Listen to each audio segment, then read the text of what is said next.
मित्रों, मैं आज मातृभाषा के प्रति गांधी जी के जो विचार थे उसके बारे में मैं आपको बताने जा रहा हूँ।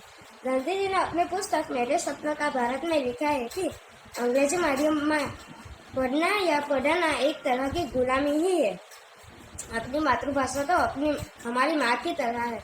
जिस तरह माँ किसी भी परिस्थिति में अपने बच्चों का भला ही चाहती है, उसी तरह हमारी मातृभाषा भी हमारे विकास में अपना पूरा योगदान देती है। गांधी जी ने तो ये भी कहा है कि मातृभाषा में पढ़ने से हमारी विकास शक्ति और समझ शक्ति दोनों का विकास होता है। गांधी जी ने जापान का उदाहरण देकर बताया है कि विश्व के सभी विकसित राष्ट्रों में शिक्षा का माध्यम अपनी मातृभाषा ही है। परभाषा से तो हमारे संस्कार और मूल्यों का नुकसान ही नुकसान है। स्वतंत्रता के प्रति हमारे जोश क्या हम अंग्रेजी में जगा सकते हैं? मैकॉले ने हमारी एकता तोड़ने के लिए ही अंग्रेजी शिक्षा का प्रभाव बढ़ाने का प्रयत्न किया है। हमारे देश की अपनी भाषा का अपमान हो, यह बहुत दुखद परिस्थिति है।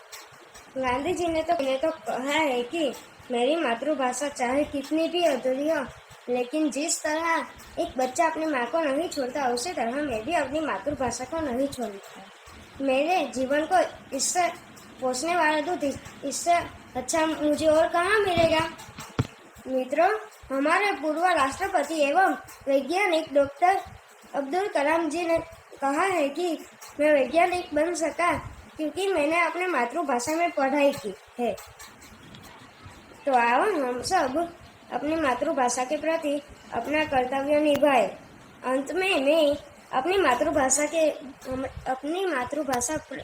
गुजराती में कवि उमाशंकर जोशी की काव्य पंक्ति कहना चाहता हूँ। सदा सौम्य से वैभवे उभराती मળી मातृभाषा मने गुजराती। महात्मा गांधी जी की जय हो। मातृभाषा विजय हो।